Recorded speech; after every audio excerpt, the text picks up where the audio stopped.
Hey, this is Kat Meyer welcoming you to Sacred Plant Traditions.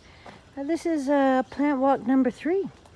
And so what I wanted to do is I want to make these shorter and just focus on a few plants that we can delve into. I just always like to walk this all the way through so my students can see how things are growing. Here's the lavender that we talked about in the last plant walk. Oh, look, this is super cool. This is wild dogga. It's a Leonaris. It's a form of a motherwort. Look at that square stem. Very cool. Definitely not native. It said to come from Africa, and it gets this incredible... you can see it's almost like motherwort, though, where the flower is at that apex there. When we were traveling in Peru, this was wild. This was really, I don't know, they called it an invasive. The story on it is it was used in Africa, might still be used, for auditory hallucinations. I've had many a student try it to no success, but I really think there's also the ritual that might go along with that. So always a favorite, saying hey to the lilies. I don't know if you can see the lotus pod out there. So let's talk blue vervain. Blue vervain. I know we talked about it before, but you just can't talk about verbena hastata enough. It's a nervine, it's a bitter, it's a relaxant. It's just one of our favorite teachers around here. So many teachings about the nervous system. I remember being in a conference once in Seven Song, ran around to all the tables asking all the herbalists their favorite pain medicine. And I remember Chanchal Cabrera saying that it was verbena hastata. And she said she uses it for screaming PMS. And so sometimes I use it when I really think that there should be more vocalizing, where women might have kind of a suppressed liver communication, where they really are kind of blocked. And, liver governs flow, governs vision. And for women that really are kind of looking for that ability to speak their hearts in order to get clear on their vision. Very relaxing. It's a really lovely in a formula. Again, it's the above ground part. The tincture, we don't tincture these. We just love them to multiply around here. But it's above ground part that you would be making the medicine with. So I want to come back around here. I want to show some little spikenards. Lori Quinsonberry gifted us some spikenards. Love spikenard. I don't really use it that much. I really have to develop a greater relationship with it because it just wasn't abundant where I could harvest it. But it's an Aurelia. It's in the ginseng family, and it's used as, just a really great strengthening medicine and tonic. And then here is another spikenard. Been a little dry around here, but you can see that the seeds are coming on. Just a really beautiful plant. Again, Aurelia ginseng family. Want to keep my students abreast with where the berries are. So again, here's the elder. We got some tall berries up there. We're going to give them to the birds. We sound so generous, but we just can't get up there. So here they come. They are coming on. We're going to have a bumper crop to harvest as long as we get there before the birds. You can throw netting over the elderberries to protect them. We've tried that, just didn't seem to make much difference. You just really have to be on point. So here, next to the elder, is the Minarda fistulosa, the sweet leaf. I'm going to talk about that next week a little more. I definitely wanted to turn here. Well, there's an elecampane. Let me go find one that's in quite a different state of bloom. But look at how incredibly beautiful this stately plant, Inula helenium. It's also called elfdock because the elves are said to run under the leaves when there's a lot of rain. They're so large. Inula helenium. It's one of the plants we're really looking at being very helpful with COVID. And I'm going to talk a little bit more about that.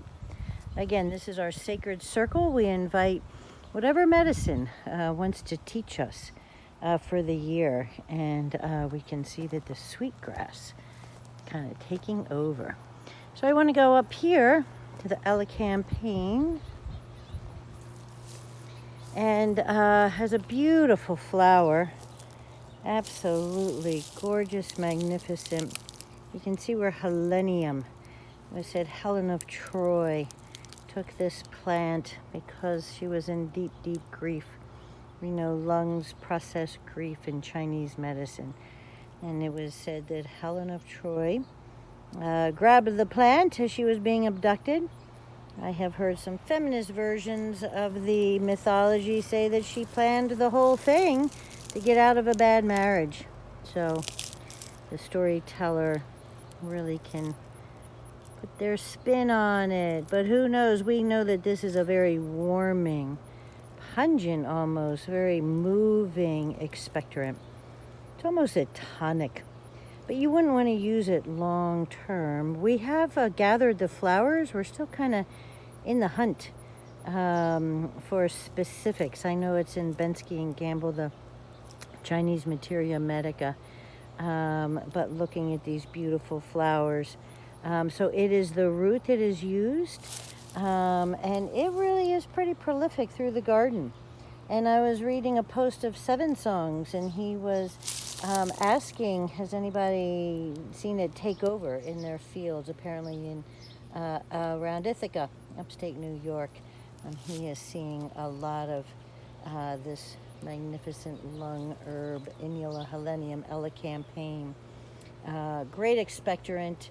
And again, when there's cold, boggy tissues, what you want to do is you want to open the passageways and bring a warming element there. And of course, here's our magnificent mullein. And we let the mullein go to seed so that we can have more mullein next year to harvest. So the flowers passing, the seeds coming on, and mullein is such a welcome medicine. Here is Culver's root. This is a pretty magnificent stand. Looking a little heated. It is 2 o'clock. We're past the noonday sun. You know, when you're harvesting flowers and leaves, you really want to harvest in the morning when there's this energy and vitality. You know, after the noonday, an energy is a bit descending, and it's Culver's root that is used. It's a liver herb. It was used by the eclectics a lot for pretty intense liver biliousness, dyspepsia, but it's really important that you do want to dry the root. Fresh root Culver's root can be very, very caustic and pretty intense, but it is a huge pollinator. I'm seeing all the rose hips coming on. You know, this is the classic, oh, we're going to make a short garden walk. And here we are 2 hours later. But no, I promise. So look at these rose hips coming on. So this I got, if anybody's watching this locally, Edible Landscape. Just a fabulous nursery. But this is known for its ripe, plump rose hips that we'll be gathering. But look at how magnificent this is. Here are roses just getting ready to open. And so you have so many different timings and levels and expressions. And, you know, as I'm bending forward, just the aroma, the aromatics of this rose hip is really pretty profound.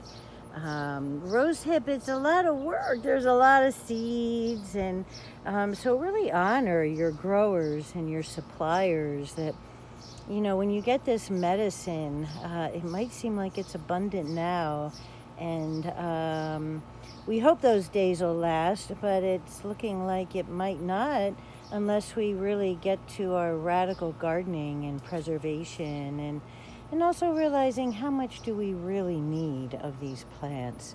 But anyway, we have a good crop of rose hips here. So I just want to come down and around and come to the milk thistle. So the milk thistle we're letting going to seed, and you got to be careful letting milk thistle go to seed so it doesn't proliferate all through your farm, your field, or in our case, our neighborhood, because right up there is the street coming to you from downtown Charlottesville. But anyway, so this milk thistle seed, aren't seeds, oops, sorry about that, aren't these seeds just absolutely amazing? And so to harvest these and to process the seeds, it is quite the labor of love. So what Robbie Wooding taught us is that you gather the seed heads and you hang them upside down in a brown bag. And so just as that one seed just fell out, eventually they will all fall out. And then you shake out the bag, and it's a very easy way of winnowing. But these are the milk thistle seeds that we will grind up, either put in our milk thistle gamazio, or I will use standardized extract, Silybum marinarum. This is one of the only standardized products that I'll use because milk thistle, the seed, is pretty intense to extract all the medicine, so you really need grain alcohol. And so to use grain alcohol, when you're trying to work with liver health is really difficult. Boy, seeds are so magnificent. Look, they're already spreading. So milk thistle, standardized extract. We used to use enzymatic therapies, which I totally loved, and amazing, miraculous healing stories that I would have with that product. And I have no stock in it, which is good because we can't find it anymore.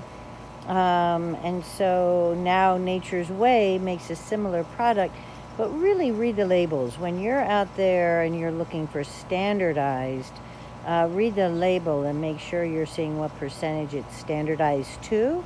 And if you're taking herbs and you want whole herb, make sure it is that and not a standardized form. But anyway, milk thistle standardized extract is such a potent way of working with cleansing, digestion. Sometimes with constipation, just 2 caps twice a day. It's just very opening and moving, and the energetic is quite neutral, which is why it works with so many medications. It's one of the safest herbs out there.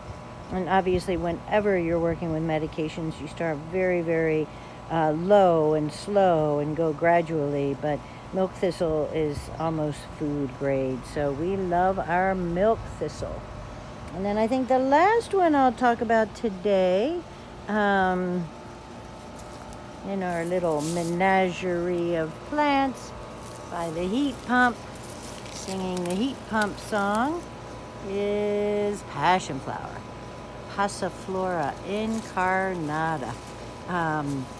So it's growing on this fence. It's working as a trellis. Passiflora incarnata. There's so many incredibly beautiful species. And you'll see it all over. It's taking over the elderberry because it's so high to grow. It's using the elderberry as a trellis. So for me to say I see a lot more passionflower this year, it's a hard call because it's a very prolific plant. It can take over in your garden, so be really mindful when you plant it. It spreads by runners, and it will get around. It'll definitely get around, but this cooling, nerving, sedative for these times, for these COVID times of, just so much vata, so much change, so much vata, so much uncertainty. We have our teachers, we have our allies to drink every day. It's not going to provide the answers, but it's going to allow us to become present, to really settle in and be present and trusting. And so it's a magnificent flower.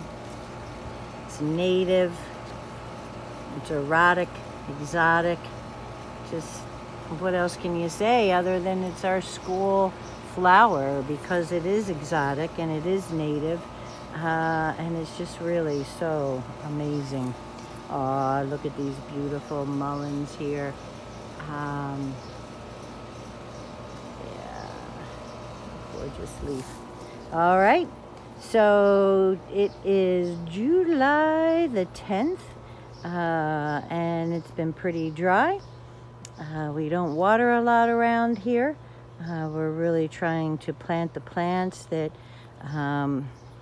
will be resourceful, and so far so good, although they are looking a little peaked, so we're going to be doing our rain dance.